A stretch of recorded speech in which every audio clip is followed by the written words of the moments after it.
안녕하세요. 유리입니다. 일단 먼저 공지 말씀을 드리자면 저한테 1월부터 6월까지 개념 이론 들으셨던 분들은 요거 듣지 마시고 차라리 개념 이론을 한 번 더 보시던가 차라리 제가 드린 핵심 정리집을 보시는 게 좋습니다. 요 강의는 8주 만에 주요 학자들을 싸그리 묶어서 설명드리는 거기 때문에 개념 이론에서 충분히 다 설명했던 걸 약간 축약식으로 하는 거기 때문에 원래 1월부터 6월까지 들으셨던 분들은 그냥 패스해 주세요. 처음 들으시는 분들은 심리학이 처음이다. 아니면 전문상담 교사 공부가 처음이다 하시는 분들은 약간 크게 이런 학자들이 있고 이런 학자들이 어떤 핵심 개념들을 설명했구나. 그리고 시험에 출제되는 핵심 개념들은 이런 게 있구나 라는 식으로 크게 볼 수 있도록 짠 과목이기 때문에 원래 1월부터 6월까지 들으셨던 분들은 그거 한번 더 봐주시는 게 훨씬 도움이 되겠습니다. 자, 그럼 지금부터 성격 이론에 대한 심리학자들 설명 들어가도록 하겠습니다. 자, 이 공부를 너무 공부다, 너무 임용고시 공부다라고 생각하시지 마시고요.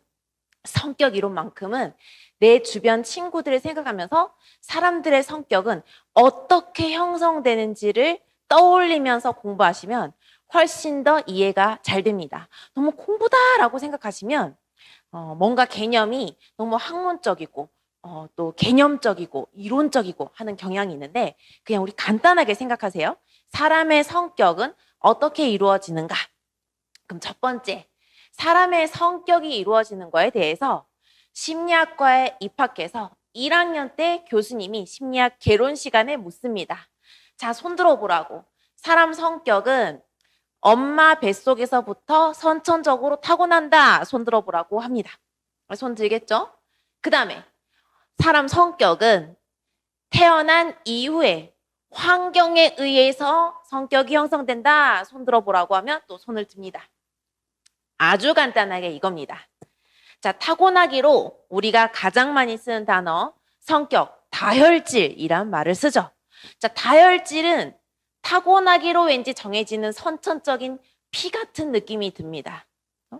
그리고 그럼 반대로 제가 만약에 재벌 3세로 태어났어요. 그럼 제 성격은 어떨 거라고 여러분들이 예상하세요? 뭔가 까다롭고 소리 지르고 지 맘대로 할 것 같고 세상에서 지가 최고고 돈으로 다 될 것 같고 이럴 것 같은 느낌이 풍기잖아요. 그러면 집이 굉장히 잘 사는 재벌 3세 집에서 태어난 사람 성격과 아니면 너무너무 힘들게 살았던 분들의 성격이 다를 거라고 우리는 예상을 하잖아요. 만약에 뭐 월급 100만 원 주는데 내가 되게 힘들다. 그럼 왠지 100만 원 받고도 열심히 일을 할 것 같은 성격이지만 만약에 재벌 3세다. 월급 100만 원 줄 테니까 일을 해라. 안 해. 내가 그걸 왜 이렇게 할 거라고 우리는 생각을 하잖아요. 그럼 이건 뭐냐고요. 방금 말씀드린 거는 환경에 의해서 사람 성격이 형성된다. 그러니까 후천적으로 성격이 형성된다라는 파고요.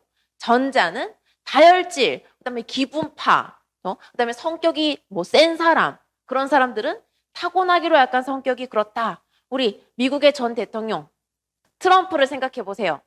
물론 이제 그 사람은 우리가 보기에 환경적으로 부자니까 사람 성격이 그렇게 됐겠지만 그렇게 될 수도 있겠지만 싶지만 타교 그런 성정을 타고났다고도 생각을 하잖아요. 그럼 가장 크게는 선천적인 것과 후천적인 것으로 나뉩니다. 그렇죠? 그럼 선천적인 것은 뭔가 타고난 다혈질, 피 같은 느낌이니까 바뀔 수 없다. 우리가 혈액형을 이제 와서 A형인데 O형으로 바꾸고 B형인데 AB형으로 바꿀 수 없는 것처럼 여기는 바꿀 수 없는 뭔가 선천적인 것이고 자, 이쪽은 어때요? 후천적인 것은 환경에 의해서 바뀐다라는 느낌이 듭니다. 그런데 가장 크게 제가 말했잖아요. 대학교 입학해서 심리학 개론 시간에는 이렇게 두 가지 파로 나눠서 교수님이 묻습니다. 선천적으로 정해져 있니? 후천적으로 바뀌니? 그런데 학자들은 또 이렇게 두 가지 파로 나뉘는 건 아닙니다. 아주 크게 오늘 살펴볼 바로는 네 가지 분파로 나뉩니다.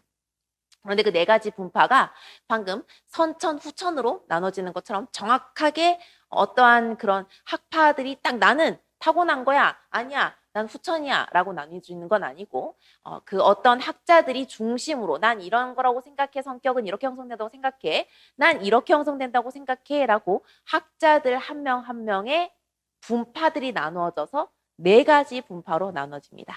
총 4가지 분파. 이제부터 적어보자면 여러분이 가장 많이 알고 있는 심리학 하면 떠오르는 사람 프로이드가 되겠고요. 프로이드를 중점적으로 같이 함께 움직이는 사람들을 프로이드 학파라고 하는데, 이 프로이드 학파의 엄청난 반대는 아니지만 난 조금 의견이 다르지만 그래도 프로이트 교수님 존경해 라는 학파가 신프로이드 학파입니다. 자, 그럼 첫 번째로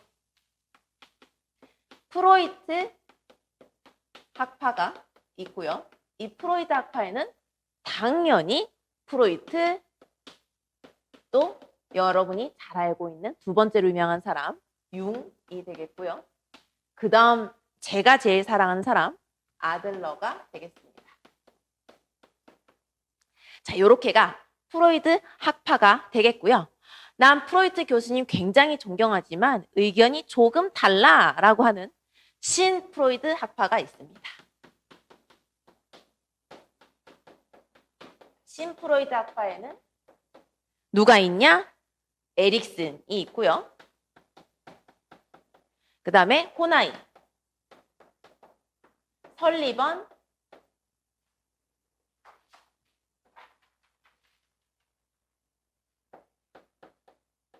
그 다음에 프롬이 있습니다. 자, 그 다음에 제가 아까 선천적인 거야 라고 말했던 다혈질. 여러분, 다혈질이 성격이 이제 만들어질까요?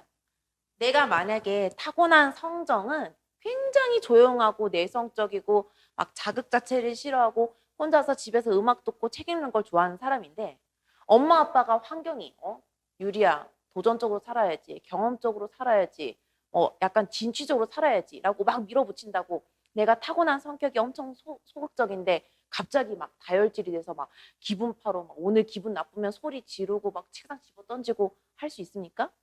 약간 우리가 머릿속으로 그런 건 성격이, 예를 들어서 분노조절 장애 생각해보세요. 물론 분노조절 장애는 뭔가 자신 속에 있는 그 우울함과 울분이 섞여서 분노조절 장애로 나올 수도 있지만, 그래도 약간 성격 자체가 그런 기분의 오르락 내리락 그리고 충동성을 조절하지 못하는 것이 어느 정도 있어야 그런 게 발현이 되겠죠? 엄청 조용한 사람이 막 책상 집어 던지고 소리 지르고, 물론 뭐 이제 기분 변화폭이 큰 사람도 있지만 그런 걸 못하는 사람도 있잖아요. 끝까지 거절하지 못하고 다른 사람한테 자기 할 말 못하는 사람의 성격도 있잖아요. 그래서 뭔가 다혈질이라고 하면 약간 체질상의 특질처럼 보입니다. 그래서 체질상의 특질 같은 느낌으로 특질 이론가들이 있죠. 그래서 특질 이론가들은 누가 있냐? 특질 이론가들은 올포트, 카텔, 그 다음에 아이젠크, 머레이가 있습니다. 자, 이러다가 또 다음에 제가 설명드릴 분파가 하나 더 생겨요. 어떤 분파냐? 뭐 제가 그 회사 밀고 있는 건 아니지만 어떤 회사에서 이 문구를 밀었습니다. 사람이 먼저다. 사람이 미래다. 사람이 먼저다였나? 사람이 미래다였나? 어쨌든 사람이 미래다. 사람이 먼저다. 이런 느낌처럼 이 세상엔 사람이 먼저다라는 얘기를 한 분파가 있죠. 자, 이 분파에서는 왜 이 분파가 나오게 됐냐면, 우리가 지금 여기에는 행동주의 이론가들이 안 나와요. 성격 이론에서는. 우리가 상담에 가게 되면은 행동주의 학파가 나옵니다. 왜 행동주의 학파는 성격 이론에 나오지 않냐? 기분 나빠하시면 안 되고요.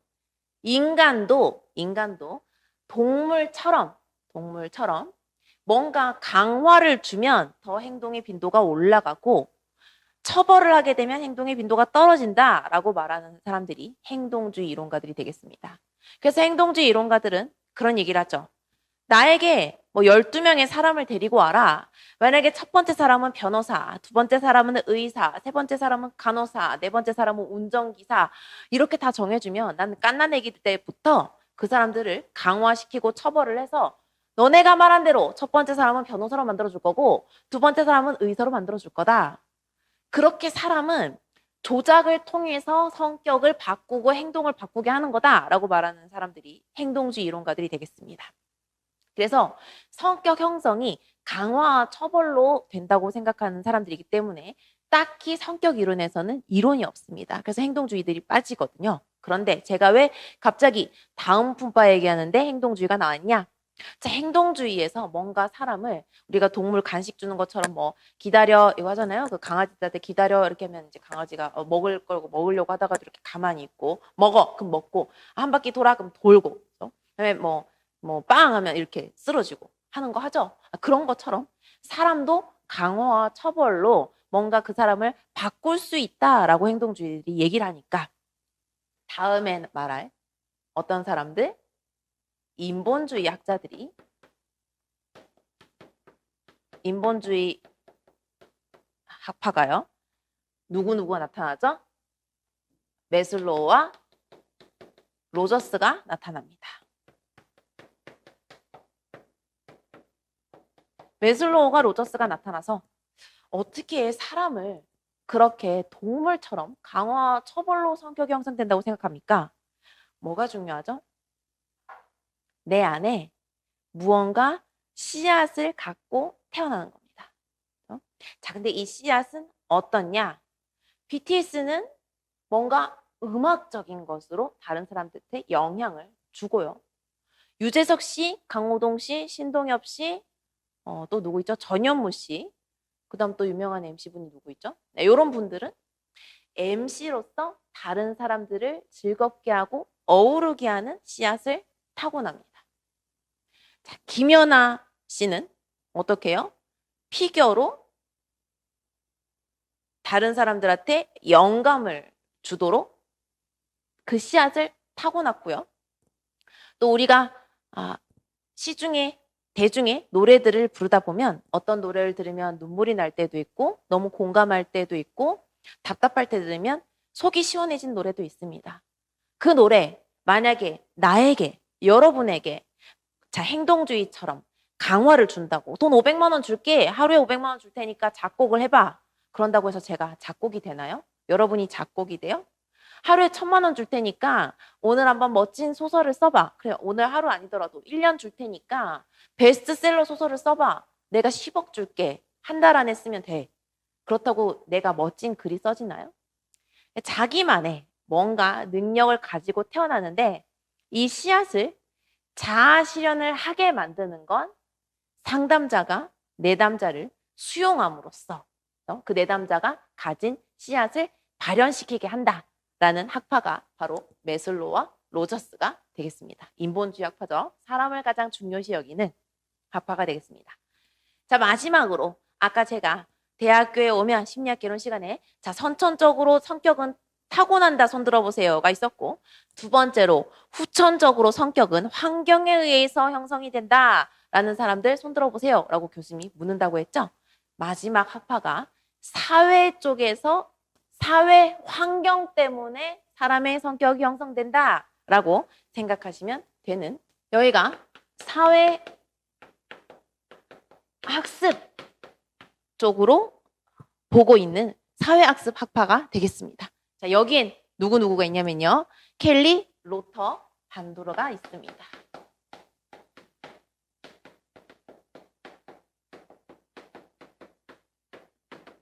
자, 그럼 일단 첫 번째 시간에는 한 명 한 명 학자에 대해서 한번 대충의 설명을 드리고 개념들을 살펴보도록 할게요.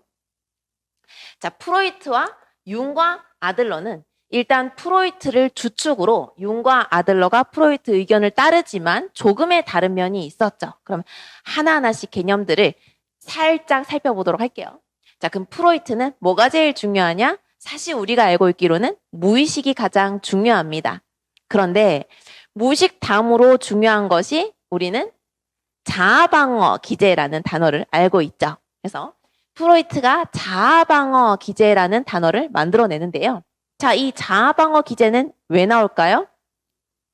성격을 이루는 3원 구조 때문입니다.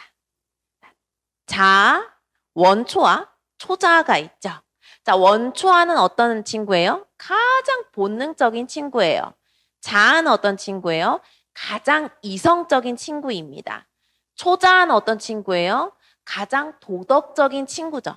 그래서 이 본능이 뛰쳐나오려고 할 때, 원초아가 뛰쳐나오려고 할 때, 자아나 초자아가 이 원초아를 누르는 것이 신경증적 불안이 되겠고요.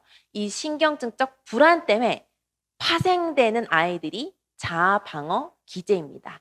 나를 보호하기 위한 것이죠. 자, 그런데 프로이트가 이제 우리가 공부를 하고 있으니까 그런 단어가 많이 나오지 않는데요. 사실 리비도라는 개념을 만들어내죠. 성적 충동입니다. 그래서 프로이트는 성적 충동을 중요시 여겼는데 문제는 융이 나는 저 사람을 존경은 하지만 너무 성적인 뭔가 리비도, 성적 추동 같은 것을 얘기해서 난 심리학의 사람 성격은 그게 다가 아니라고 본다. 너무 성적으로 치우쳤다. 라고 해서 이제 융이 존경은 하지만 다른 의견을 내기 시작합니다. 융은 가장 유명한 의견이 뭔가요? 시험에 나오는 걸로는 융은 가장 중요한 건 집단 무의식 그리고 원형들입니다. 자, 원형이라면 무엇이냐? 뭔가 개인 내부에 있는 개념들인데요. 우리가 들으면 맞아. 우리나라뿐만 아니라 다른 나라에도 그런 개념이 있어 하는 것들을 융이 그게 바로 사람을 성격을 이루는 무엇인가가 있어. 민족마다 다 있지 라고 하면서 집단 무의식 그리고 원형들을 얘기를 합니다. 그러면 원형들 중에 유명한 아이들 몇 개만 얘기를 해볼게요. 일단 집단 무의식은 여러분 마블 영화 아시죠? 그리고 어벤져스 영화 아실 겁니다. 그리고 우리 어릴 때 프레시맨 봤고요. 또 뭐 있습니까? 그 다음에 물불바람 땅맘 뭐죠? 그 5가지 마음이 하나로 합치면 캡틴 플래닛인가요? 그런 히어로물들이 있습니다. 그런 히어로물. 일본 애니만 있을까요? 미국 마블만 있을까요? 우리나라는 과연 있을까요? 없을까요? 있죠. 우리나라도 있고요. 우리나라에도 계속 히어로가 생깁니다. 당군왕검도 우리 고유의 민족의 히어로이고요. 또 태조 왕건 히어로가 될 수도 있습니다. 그리고 우리에게는 이순신이 언제나 신에게는 12척의 배가 있어옵니다면서 마음속에 자리 잡고 있죠. 그다음 어벤져스도 있고요. 또 이제 이탈리아로 가볼까요?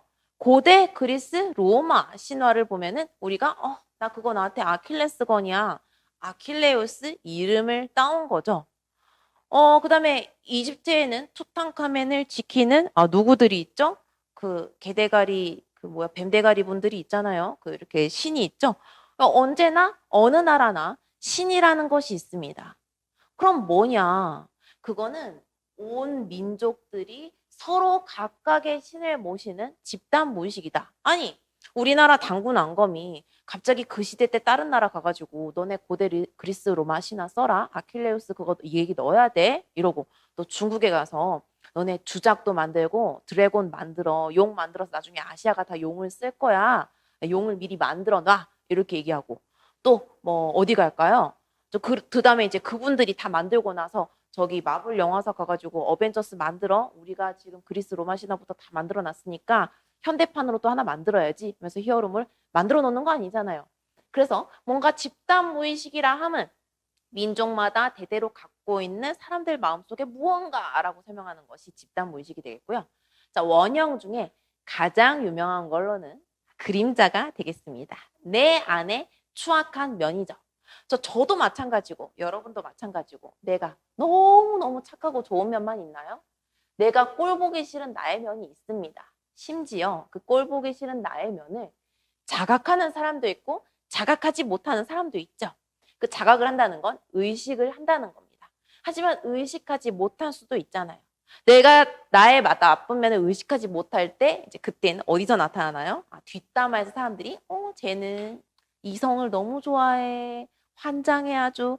근데 난 자각하지 못하겠죠. 네, 그런 것들이 내가 약간 보기 싫은 꼴 보기 싫으면 그림자가 되겠습니다. 자, 그 다음에 요즘 시대에 굉장히 두각을 보이고 우리가 가져야 되는 면 뭐예요?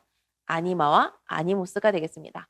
제가 여잔데요. 너무 여성 하기만 하면은 세상 살아가는데 조금의 부족함이 있습니다. 여성적인데 남성적인 면도 있어야 되고요. 남자로 칠게요. 남자는 또 여자들이 좋아하는 남자의 어떤 면 좋아하나요?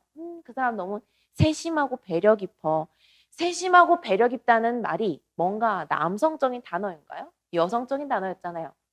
남성분들도 막 우락부락하고 강철부대처럼 밀어붙이는 면도 있지만 세심하고 배려까지 있을 때 정말 사람들이 매력적이야 라고 얘기를 할 수 있는 거고, 여자도 마찬가지. 어머 너무 무서워요 못해요 이러는 것보다 할 때 밀어붙이고 저 그거 잘해요 하면서 뭔가를 진취적으로 도전적으로 할 때 저 여자 멋있어 라는 얘기를 듣게 됩니다.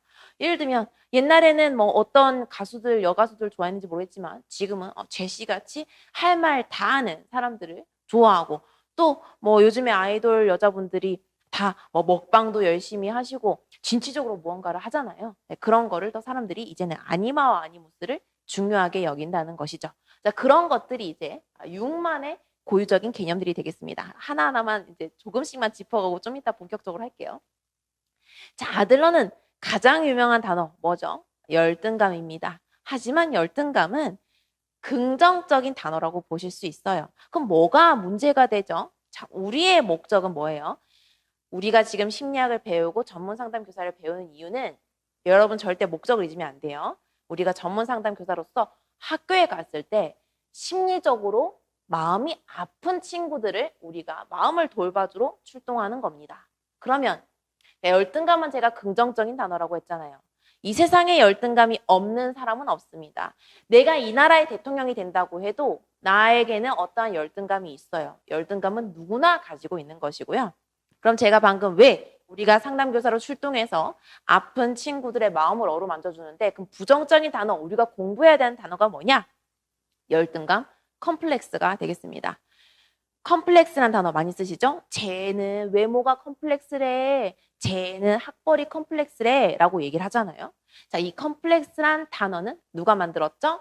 융이 만들었습니다. 컴플렉스란 단어는 부정적인, 내가 나에 대해서 생각하는 부정적인 개념들이 뭉쳐있는 복합체가 되겠습니다. 예를 들어서 나 못생겼어, 나 학교 안 좋은 데 나왔어, 나 키가 작아, 나 집이 안 좋아, 뭐 예를 들어서 또 뭐 있을까요? 나 성격이 더러워 등등등이 뭉쳐져 있는 것이 컴플렉스가 되겠죠. 이 단어는 융이 만들었지만 열등감 컴플렉스란 단어는 아들러에서 더 많이 쓰입니다. 그래서 우리는 이 열등감 컴플렉스를 가지고 있는 내담자를 만났을 때 이 컴플렉스를 하나하나씩 걷어주는, 그리고 상식적으로 행동할 수 있게 도와주는 작업을 하는 것이 중요하겠죠. 그래서 이제 아들러는 열등감 컴플렉스란 단어가 가장 유명합니다. 뭐 그 다음으로 이제 중요한 거는 아들러가 우리 이런 얘기하죠. 우리가 뭐 모임에 가서 선생님 맞이죠, 선생님 뭐 맞다리죠, 장남이죠, 선생님 막내죠, 선생님 외동이죠, 이런 얘기를 하죠. 그거 뭐예요? 이 사람의 성격을 봤더니 지 맘대로야. 지 맘대로 안 되면 안 되고 지 뜻대로 해. 그러면 우린 첫 번째 외동일 것이다 라고 추측을 하고요. 또 어떤 모임을 갔더니 어떤 사람이 옆에 사람 너무 챙겨주고 배려해주고 뭐 알아서 이렇게 해주고 합니다. 그러면 우리가 선생님 맞이죠? 장남이죠? 맞다리죠? 이런 걸 묻게 되죠. 이 사람의 성격 자체가 다른 사람을 챙겨 마치 우리 집에 동생들을 챙기는 것처럼 챙깁니다. 그럼 이제 우리는 맞이라고 생각을 하게 되죠. 그래서 아들러는 출생 순위가 사람 성격에 영향을 미친다라고 말했던 사람입니다. 제가 이런 대사를 치게 되면 여러분이 어떤 생각을 하게 되냐? 아, 맞아. 나도 언젠가 태어나서 이제까지 그런 얘기를 해본 적도 있고 들어본 적도 있어. 그런데 그 얘기가 어디 나왔냐? 우리는 무의식 속에 그 얘기가 나오겠지. 우리가 모임을 해가지고 잠시만 내가 심리학과를 나왔으니까 아들러를 떠올리면서 저 사람은 굉장히 세심하고 배려가 깊으니까 맞을 확률이 높아. 왜냐하면 아들러가 첫 번째는 폐위된 왕으로서 다음 그 동생들에게 그 왕권을 유지하기 위해서 잘해준다고 생각했거든. 그러니까 선생님 맞이죠? 이렇게 얘기하지 않잖아요. 우리는 무의식 속으로 어머 너무 잘 챙겨준다, 선생님 맞이죠? 아무 생각 없이 얘기를 하게 됩니다. 그런데 그 베이스가 뭐라고요? 바로 이 성격 이론가들이 말한 개념 속에 있다고요. 자, 그럼 여기까지 프로이드 학파의 이제 대충적인 얘기를 드렸습니다. 자, 그리고 이 세 명의 공통점이 있다면 프로이트 학파에서 이 두 명이 다 따르는 내용이 하나 있습니다. 이 두 명이 따로 나온 데에는 프로이트와 내용이 같지 않기 때문에 두 명이 따로 자기 분석 심리학, 개인 심리학을 만들었지만 이 세 명이 공통적으로 따봉, 내 그 의견 따라 하는 내용이 하나 있습니다. 뭘까요? 프로이트와의 7세 이전에 성격이 형성된다라는 얘기를 합니다. 또 이제 만약에 물을 수도 있습니다. 저한테 선생님 시험에 6세라고 적어야 돼요? 7세라고 적어야 돼요? 8세라고 적어야 돼요? 자, 프로이트는 6세라고 얘기했지만 우리나라 책으로 번역될 때는 7세라고 합니다. 이유가 뭐죠? 우리나라는 태어나서 응애 하면서 원하지 않는 나이를 한 살 먹게 됩니다. 특히 12월 31일 날 태어난 애가 응애하고 태어나면 그 해에 너무 억울하게 한 살을 먹고 들어가게 되죠. 외국은 어떻죠? 응애 했을 땐 빵살입니다. 얘는 그냥 6 months 된 애야. 6개월 된 애지 한 살이 아니야. 개념이 우리랑 나이 차이가 다릅니다. 그래서 6, 7세 경이라고 적어주시면 되겠고요. 시험에 치사하게 몇 세게 이렇게 묻는 문제는 나오지 않아요. 제가 하고 싶은 말은 아주 어릴 때 초기 기억으로 성격이 형성된다는 겁니다. 그래서 이 프로이트가 약 7세경에 그 전에 이전에 경험했던 것으로 성격이 형성되고 이 뒤에 분들은 그 의견 나도 옳소 맞소 라고 따르는 유형이 되겠습니다. 자, 그 다음에 이제 신프로이드 학파로 넘어가 볼게요. 자, 이 신프로이드 학파는 프로이드 학파보다는 조금 더 의견을 다르게 내놓습니다. 자, 이 융과 아들러는 프로이드 학파 의견을 따르면서 자기들의 개념을 좀 더 따르는데요. 자, 이분들은 조금 더 개인적으로 자기만의 색깔을 드러내면서 얘기를 하기 시작합니다. 자, 에릭슨부터 시작을 하자면 에릭슨은 이 프로이트의 의견에 가장 반기를 심하게 들었던 건 아니고 존경합니다. 하지만 전 진짜 의견이 다른 게 여기는 심리 사회적인 요인들이 성격을 형성한다라고 얘기를 합니다. 왜냐고요? 여기는 여러분이 이제 공부하느라 뭐라고 해야 되나요? 거슬리겠지만 여러분 거슬리라고 다 우리나라 공통 과정에서 빠졌는지 모르겠지만 여기는 섹스가 드라이브 한다라고 얘기를 합니다. 그런데 에릭스는 그게 중요한 게 아니다. 사람은 그런 심리 사회적인 사회화되고 하는 것 때문에 사람의 성격이 형성되는 게 있다. 그래서 나는 심리 성적, 여긴 성적이거든요. 심리 성적인 거에 반대해서 난 심리 사회적인 이론을 얘기하고 싶다라고 해서 만들게 되고요. 그것까지만 얘기를 하게 되고 여기에는 더 부차적인 앞으로 설명 들어갈 부차적인 내용들이 많기 때문에 거기까지만 설명하도록 하겠습니다. 자, 호나이는 뭐라고 얘기를 하냐? 호나이는 역시 프로이드 학파의 신프로이드 학파인 것처럼 여기 자아 방어 기제를 호나이는 자아 보호 기제라는 이름으로 얘기를 합니다. 사람은 누구나 자기를 보호하고 싶어 하는데 그 보호하고 싶어 하는 기제들끼리 서로 상충되다 보면 신경증적 욕구라는 것들이 만들어져. 그런 신경증적 욕구의 종류가 되게 많은데 내가 사람들을 많이 만나봤더니 이러이러한 신경증적 욕구를 보였어 라고 해서 신경증적 욕구에 대해서 쭈루룩 설명하는데 그건 역시 본문에서 우리가 설명을 드리면서 하나하나씩 제가 설명을 드리다 보면 맞아, 사람들 다 이런 거 있어. 예를 들어서 우리 가장 기본적으로 남한테 사랑받고 싶죠? 애정과 인정의 욕구가 있습니다. 애정과 사랑의 확보가 있죠. 그 다음에 또 어떤 게 있어요? 다른 사람한테 존경받고 싶은 욕구가 있습니다. 그리고 또 나는 완벽해지고 싶은 욕구도 있고요. 또 어떤 때에는 여러분 살다가 사람들 다 싫고 혼자 있고 싶어지는 생애 편협한 제한을 하는 욕구도 있습니다. 그래서 이 욕구들에 대해서 나중에 하나하나씩 설명을 드리도록 할게요. 설리번 얘기로 갑니다. 왠지 설리번이라고 하게 되면은 누구죠? 눈 안 보이고 귀 안 들리고 말을 못하는 헬렌 켈러가 떠올리면서 설리번 선생님이 떠오르는데 공교롭게도 설리번은 남자입니다. 오히려 호나이가 남자 이름 같은데 여자분이 되겠고요. 제가 나중에 본문 설명 드리겠지만 여자라서 여자한테 더 맞는 개념을 끄집어내기도 합니다. 여자는 여자가 마음을 아나 봐요. 자, 설리번은 이름은 설리번, 여자 같지만 남자입니다. 설리번 같은 경우에는 어떠한 일이 있었냐? 아버지는 아주 심각하게 말이 없고 무뚝뚝하고요. 어머니는 아주 심한 우울증이 있었습니다. 그래서 그런데 문제는 설리번이 타고나기로 해요. 동성애적인 성격으로 태어났습니다. 이건 카더라 통신이 아니라 널리 다 알고 있는 내용입니다.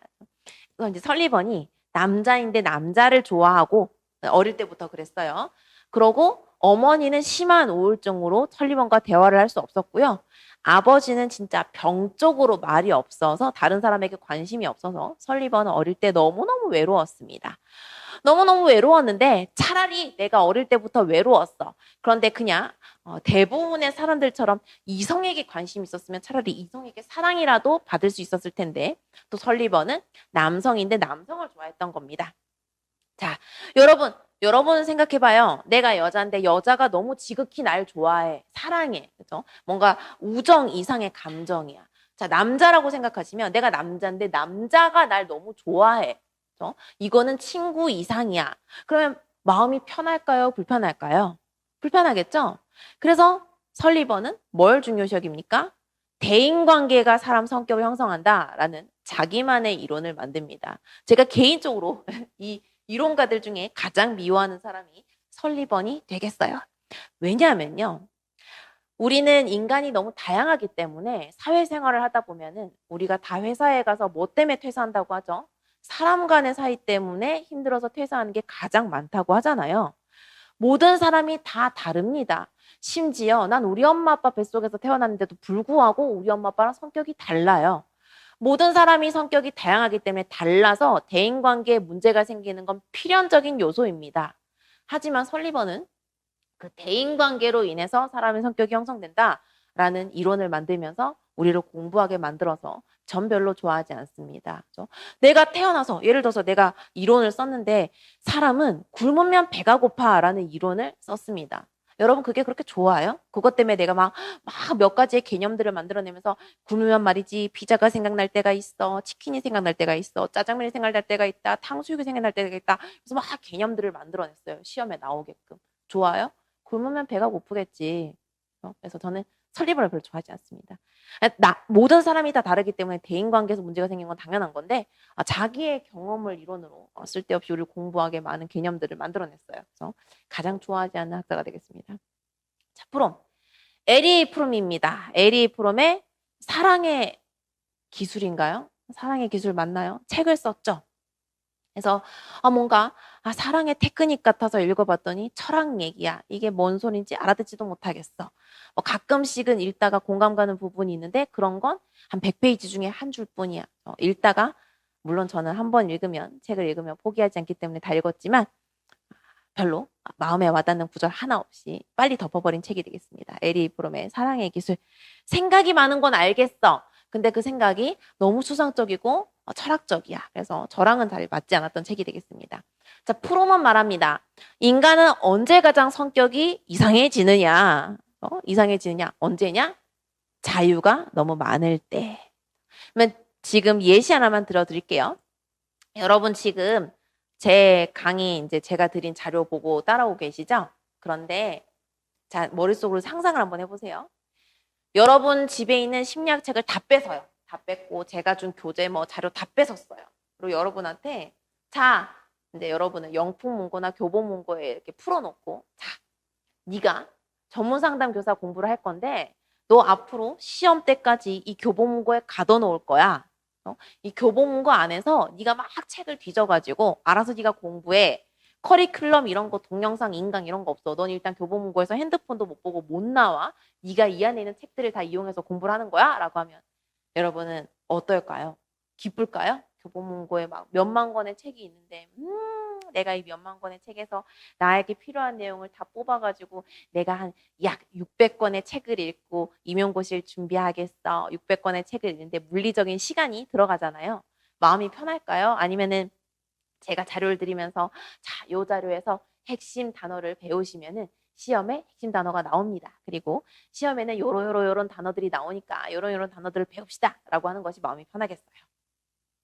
누군가가 틀을 잡고 알려주는 것이 마음이 편하죠.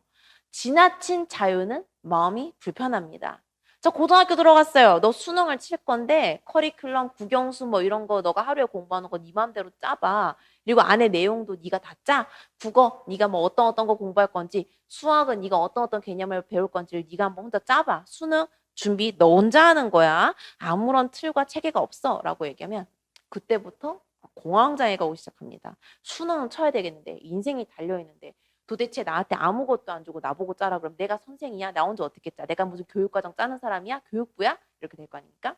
프롬은 말하기로 인간은 자유를 너무 많이 줬을 때 자유로부터 도피하는 기제가 생긴다. 그래서 그 자유로부터 도피하는 기제로 인해서 발생되는 사람의 그런 이상한 모습이랄까요? 뭔가 심리적으로 무너지는 문제들을 얘기하는 것이 에리 프롬이 되겠습니다. 사랑의 기술과는 아무 상관이 없어요. 자, 그 다음에 특질 이론가들로 넘어가도록 하겠습니다. 자, 특질 이론가. 저를 한번 예를 들어 볼게요. 이제 저를 요 8주 만에 끝내기로 처음 만나보는 분들은 저의 성격을 뭐 이제 와서 아실 수 있겠지만 약 한 30분 보고 아실 수 있겠지만 저 이제까지 저를 만나봤던 분들은 제 성격을 알겠지만 전 굉장히 외향적입니다. MBTI 하게 되면 E가 100%가 뜨게 되어 있어요. 심지어 이런 성격과 이런 말투도 여기에 학원에 저 소속된 사람으로서 강사로서 굉장히 많이 이렇게 차분해진 성격이고요. 바깥에서 만나면 아주 흙이 많고 신이 나는 사람입니다. 자, 이 성격이 우리 엄마 아빠가 나를 그래라 외향적이어라 방방 뛰어라 라고 해서 환경으로 그렇게 만들어줘가지고 제가 이런 성격이 됐을까요? 제 친언니는 제가 우리 친언니랑 약간 분배를 잘못한 것 같아요. 그래서 언니가 항상 표현하기를 나는 외향성을 다 엄마 배에 두고 나왔다. 그래서 네가 엄마 배에서 나의 외향성까지 다 챙겨 나왔다 할 정도로 우리 언니는 굉장히 내성적입니다. 아주 여성하시고요. 아주 내성적이고 그래요. 좀 고슴도치 같은 분입니다. 고슴도치같이 가시가 있다는 게 아니라 고슴도치 특징이 배가 되게 부드러워요. 저 고슴도치 키워봤거든요. 배가 엄청 부드러운데 이제 여기에 뭐가 이렇게 찔리면 다 죽어요. 고슴도치는 배가 너무 부드러워서. 그래서 고슴도치는 이 부드러운 배를 보호하고자 가시를 돋는 게 고슴도치가 되겠습니다. 그래서 이제 언니는 굉장히 순해요. 엄청 뭐 이렇게 언니가 순해요 하니까 난 되게 악한 사람 같은데 어쨌든 언니는 굉장히 순하고 소극적이고 착합니다. 이렇게 얘기하니까 또 안 착한 사람 같은데 어쨌든 그렇거든요. 근데 이제 이게 왜 그러냐? 이제 우리가 이제 또 제가 성격 이론을 말씀드리면서 우리가 살면서 다 들어봤던 얘기를 제가 얘기하면서 우리 공부라고 생각하지 말고 조금만 현실에서 사람들의 성격이 어떻게 형성되는지를 추론하면서 보자라고 말씀을 드렸습니다. 자, 이제부터 말씀드릴 건 이거예요. 이런 얘기 안 들어보셨어요? 저 되게 내성적인데 엄마 아빠 중에 엄마가 내성적이에요. 아빠는 되게 호탕하셔서 저희 언니나 오빠는 아버지 성격 닮아서 호탕하세요. 그리고 술 얘기를 한번 해볼게요. 자, 우리 아빠와 언니는 술을 엄청 잘 먹습니다. 물론 저도 못 먹는 건 아니에요. 저도 소주 한 병은 그냥 쉽게 마실 수 있습니다. 그런데 어머니는 술 한 방울 들어가면 온몸이 빨개진 유형이고요. 우리 엄마는 맥주 요만큼 소주잔에 따른 맥주를 마시면 이제 막 온몸이 빨개지고 정신을 잃으십니다. 그런데 제가 그 유전을 받았나 봐요. 저는 술을 마시면 빨개지긴 하는데 아빠의 유전도 받았나 봐요. 술을 못 먹는 건 아닙니다. 그런데 제가 정확하게 기억하기로 제가 대학교 입학해서 처음 술을 마셨을 때 물론 그때가 처음은 아니지만 비밀이에요. 처음 공식적으로 그때 처음 먹었다 합시다. 처음 마셨을 때 제가 소주잔으로 3잔 반인가 4잔 정도를 마시면 정신을 잃었습니다. 그런데 이제 늘려서 지금은 뭐 한 병은 마실 수 있죠. 그런 것처럼 아빠 언니는 유전적으로 술을 먹어도 분해를 엄청 잘합니다. 둘의 특징은 술을 마셔도 얼굴 색깔이 변하지 않아요. 특히 주당 아시죠? 마시면 얼굴 색깔 하나도 안 변하고 막판에라 하얘지는데 그때부터 마시는 타이밍인 분들이 있어요. 우리 언니가 피부색 하나도 변하지 않습니다. 그런데 아까 성격은 어떻다고요? 소극적이에요. 저는 외향적인데 술 마시면 엄청 벌개집니다. 이거 왜 그러냐? 우리 엄마가 그렇거든.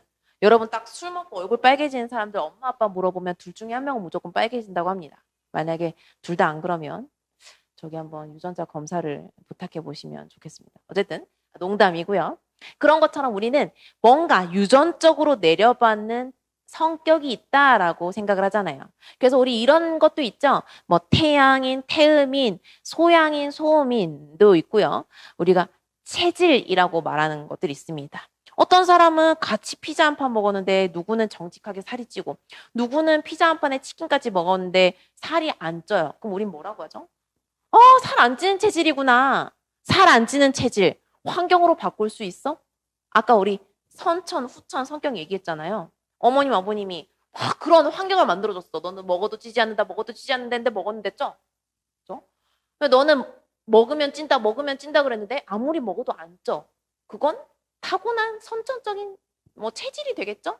그래서 특질 이론가들이 말합니다. 자, 이 사람들의 특징은 뭐냐? 특히 이 네 명의 특징은 뭐냐?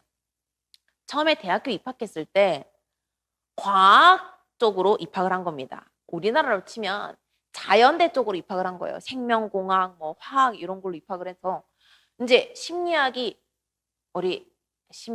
과학입니다. 그래서 과학학과에 묶여 있다 보니까 이 사람들이 과학으로 대학교에 입학을 했는데 학점이 모자라서 그럼 과학 과목 학점을 채워야 되는데 몇 개 더 들어야 되는데 뭐 들어요? 했는데 심리학을 들었던 겁니다.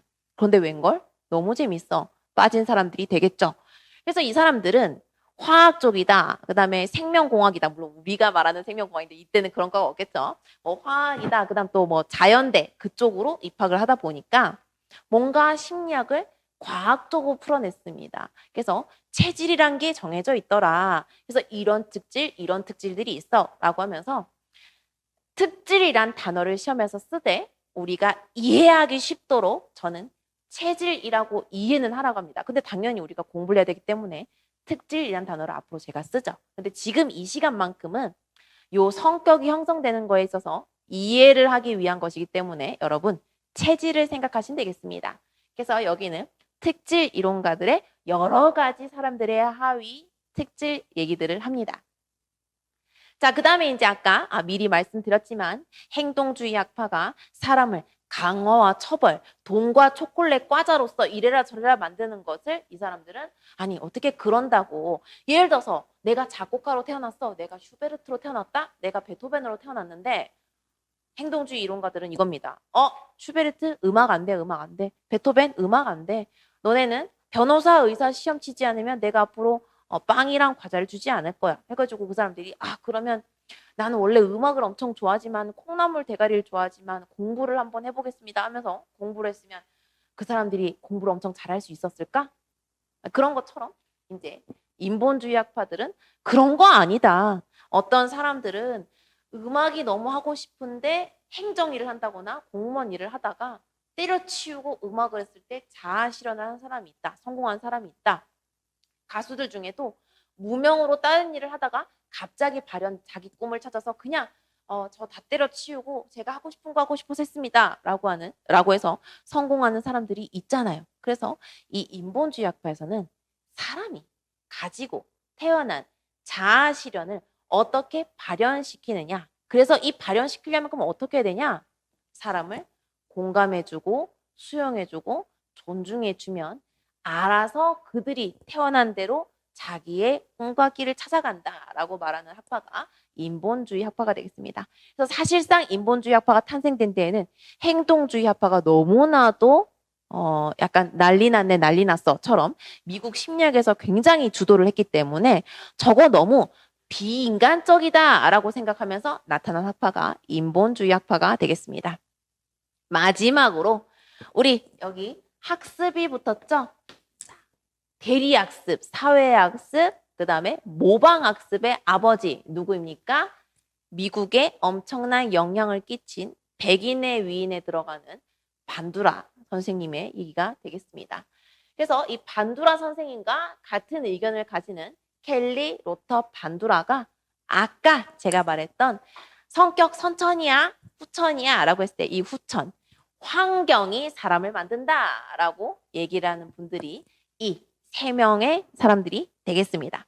그래서 이 세 명의 사람들이 어떠한 환경에서 사람들이 이렇게 행동하게 되더라. 자, 반두라는 가장 유명한 게 어떤 인형을 어떤 사람이 주워 패는 거를 누군가를 봤더니 다른 인형을 봐도 주워 패더라.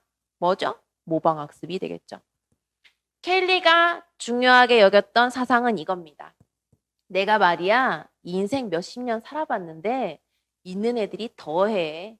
내가 말이야 인생 몇십 년 살아봤는데 성격은 안 변해. 못된 애들은 못됐어.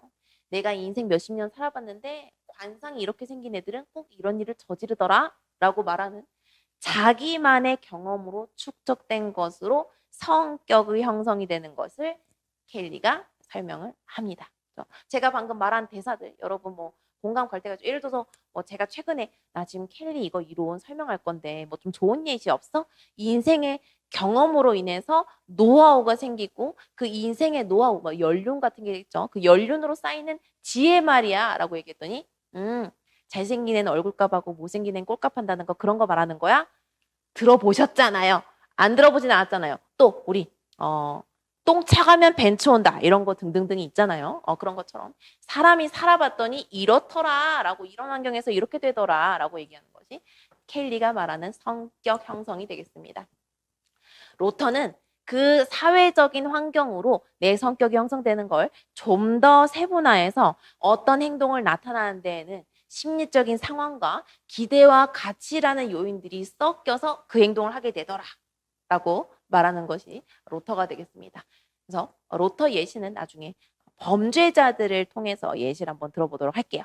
자, 그럼 이렇게 오늘 성격을 형성하는 이론들에 대해서 각자 학파들이 가진 주요 쟁점 얘기를 드렸고요. 자, 이렇게 해서 지금 제가 오늘 성격 이론을 시작할 건데요. 사람 성격이란 이러이러한 것들로 이루어지는구나. 근데 그 세부적인 내용들은 학자마다 이런 내용들로 이루어졌구나 라는 것을 이제 한 명씩 설명드리도록 하겠습니다. 그럼 조금 있다가 첫 번째 대표 주자 프로이트로 찾아뵙도록 할게요. 좀 이따 봐요.